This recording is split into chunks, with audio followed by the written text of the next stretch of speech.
What's new in the world? Well, Alberta students ain't going to school right now because teachers are striking and it doesn't look like it's ending anytime soon. We also know how expensive the World Cup 2026 ticket prices are, and boy, are they expensive compared to the 2022 World Cup. Thousands of dollars for one ticket, for one game! And we also witnessed a heist in Canada, but it's not your usual heist. And also, Denmark wants to ban social media for kids. So let's not waste any time and let's get started with the first story.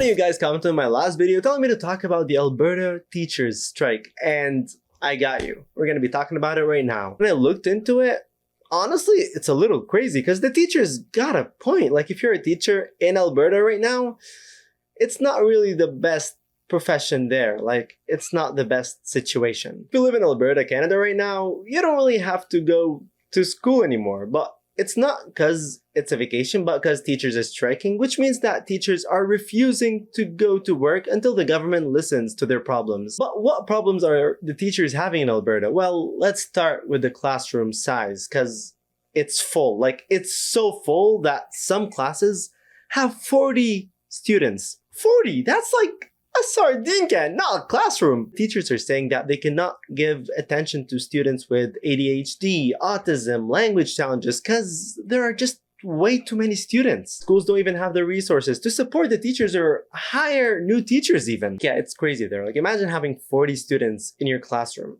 Boy, that would be wild. But also, that's not the only problem, because another problem the teachers had was the pay. Like, I don't know if you know, but teachers don't really get paid well in Canada. And Alberta's teachers' pay barely increased for nearly a decade. Like, some teachers can't afford to live by working one job. That's how bad it is. Another problem is that the schools are old, like decades old, and they're not getting renewed, they're not getting fixed.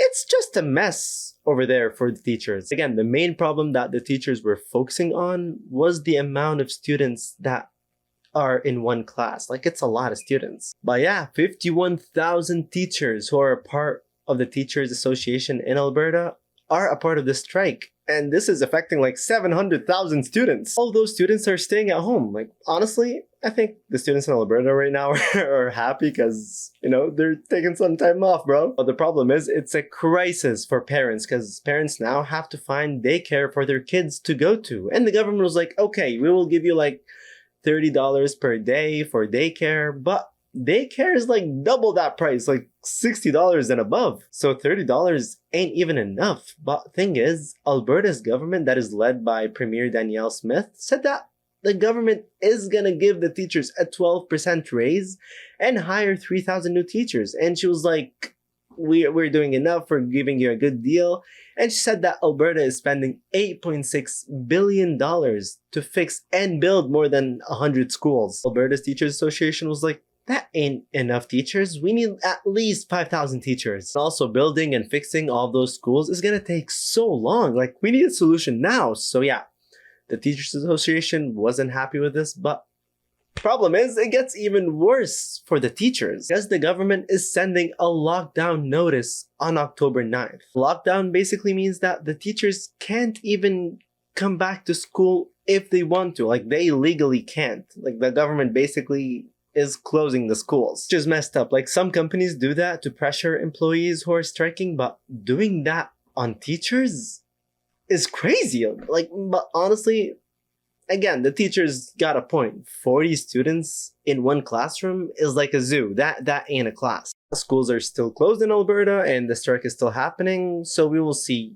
what's gonna happen there. But let me know what you guys think. Like, is the government's offer enough, or should the teachers fight for more? And again, thank you so much for commenting and telling me to make this story, and let's go to the next story. So another 2026 World Cup is happening next year, right? And as someone living in Canada, I was like, perfect. It's close. Like, the World Cup's gonna be happening in the US, Canada, and Mexico. It's a little closer. I can finally go to a World Cup game. But then I saw the prices, and bro, they are so bad. Like, compared to the 2022 World Cup in Qatar, the ticket prices are like 10 times more expensive than the World Cup prices in Qatar. For example, the cheapest ticket for a World Cup final in Qatar back in 2022 was $200. Guess how much is the cheapest ticket for the 2026 World Cup? I'll give you a few seconds. Yeah, take a guess. Did you take your guess? Yeah, it's probably not even close because the ticket is $2,000 and that's the cheapest ticket. What? Yeah, it's 10 times more. But you'd be like, you don't need to go to a final. Like, why go to the final? It's obviously the most expensive ticket. You can just go to, like, you know, one of the group stage games. Well, you got a good point until you see the prices, because those start at $100 each. They costed like $11 in Qatar. Now they're $100, and that's the cheapest one. You're lucky to find a ticket and you don't have to go to buy it from resellers for a lot more. Yeah, like quarterfinals start at $275 and the semifinals start at $420, and the final, as I just told you, starts at $2,000. That's just crazy for football. Like, it shouldn't be that expensive. Who should we blame? Well, some people are blaming the countries for having such expensive tickets, and that's understandable. Like, we can blame the countries a little bit, but don't forget to blame FIFA, because FIFA is one of the reasons the tickets are so expensive next World Cup. Because FIFA introduced something called dynamic pricing, which means that the price will go up or down depending on the demand. But the problem is, they already tried it in the Club World Cup in 2025 that happened like, what, 2-3 months ago?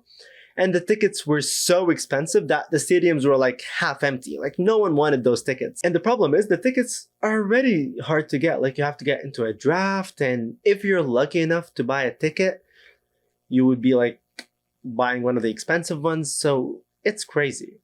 It's wild. If you're not lucky to buy a ticket and you really want to go to a game, well, you might have to buy it from resellers, and those can be 10 times more expensive. And again, we should blame FIFA for this, because FIFA made the resale website, and FIFA is getting a 15% fee from buyers and sellers. So yeah, they're making the tickets more expensive. Do you think, will the 2026 World Cup be a flop, and will the stadiums be empty, or not? Because people still would love to go. It's the World Cup, but yeah, those tickets are just too expensive. Well, anyways, let me know what you guys think, and let's go to the next story. So there was a crazy heist that happened in Canada, and no, it wasn't a bank heist or anything cool. The thieves didn't even steal money. They stole salsa. You serious? Seriously, salsa. And it was $35,000 worth of salsa. Like, there was a truck that was full of boxes of salsa and dips, and apparently the drivers went to do something, and when they came back to the truck was gone. The police doesn't know anything about the thieves. The only thing that they know is that they were driving a Jeep and that they stole $35,000 worth of salsa. Like, come on, buddy. Like, what would you do with that much salsa? Again, it's Canada. Like, even the heists are funny there. What a country. Anyways, let's go to the next story. There's another country that wants to ban social media for kids. And this time, this country is Denmark. 94% af danske børn i 7. klasse har ifølge Børns Vilkår haft en profil på et socialt medie, inden de blev 13 år. So Denmark's Prime Minister, Mette Frederiksen, announced that the government plans to ban children under 15 from using social media. But the thing is, she didn't even say which social media apps will get banned. She didn't even say how this ban will work in real life.